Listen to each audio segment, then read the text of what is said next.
Hey everybody, Fulcha Arash. Welcome back to day 23 of 365 days of Irish tenor banjo tunes. For those of you who might just be joining us, this is my New Year's resolution: pick up the banjo once per day, try and learn a new tune. More as a way to kind of motivate and keep accountability for myself than any sort of tutorial. But beginners might find it useful because I always do a very slow version, and even my moderate pace is still quite slow by what you'll normally find out there on the internet.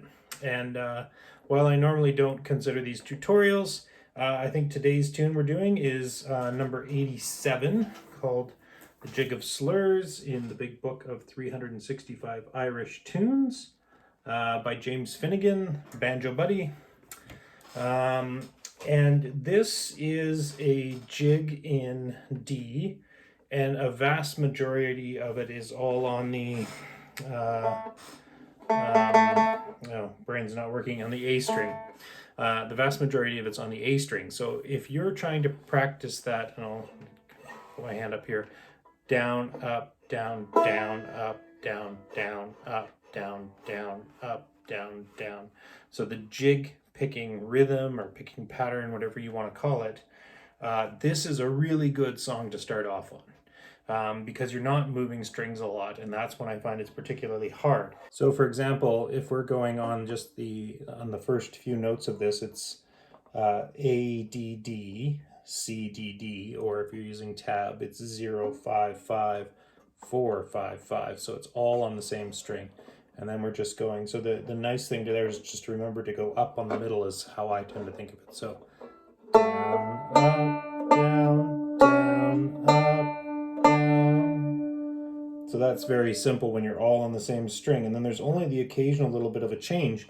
And I find what you have to remember there, for example, the fourth bar, we're doing a B, E, E. So going from the second fret on the second string to the open on our high E string. So the only thing I find you have to remember there is when you go from here down, you're going to play the 0 or the open, you want to push down because you're going from one string down to the other string. Just remember you need to switch to up. So down, up, down, down, up, down. And that's the same thing when you're coming back up the strings. You just need to think if it's supposed to be a down or not. Don't play it up. Yeah, so hopefully that little... it's just something to think of. And the reason we do it is in a jig, it's in 6/8. So you've got a group of 3/8 notes, another group of 3/8 notes within a bar. So 1, 2, 3, 4, 5, 6. 1, 2, 3, 4, 5, 6. And when you have that down, up, down, down, up, down, it really helps with that. In fact, you'll hear, especially in the when I play it slow, I really, in my head, because I'm trying to teach myself too, I'm a beginner, I really overemphasize that boom, down, up, down, down, up, down, down, up, down. Really overemphasize it. And that gives it that little bit of swing and lilt to the song with the emphasis in the right spots. And that also lines up with the way your rhythm player is playing, like your guitar player is going like that.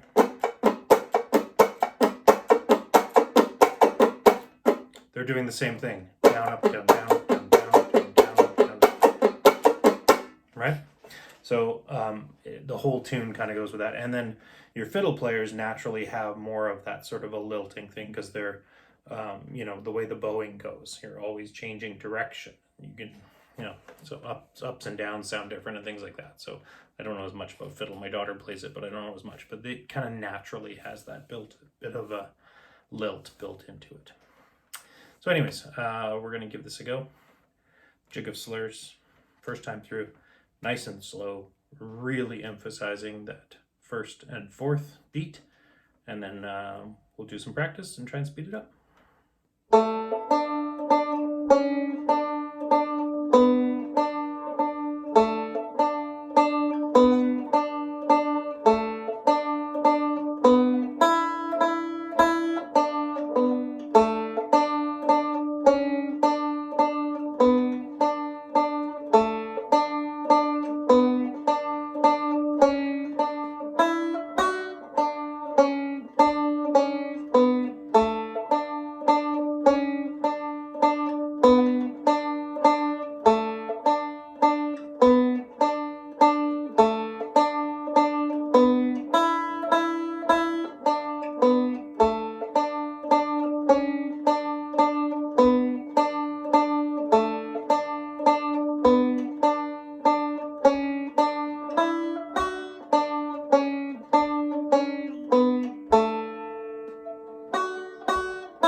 A few moments later.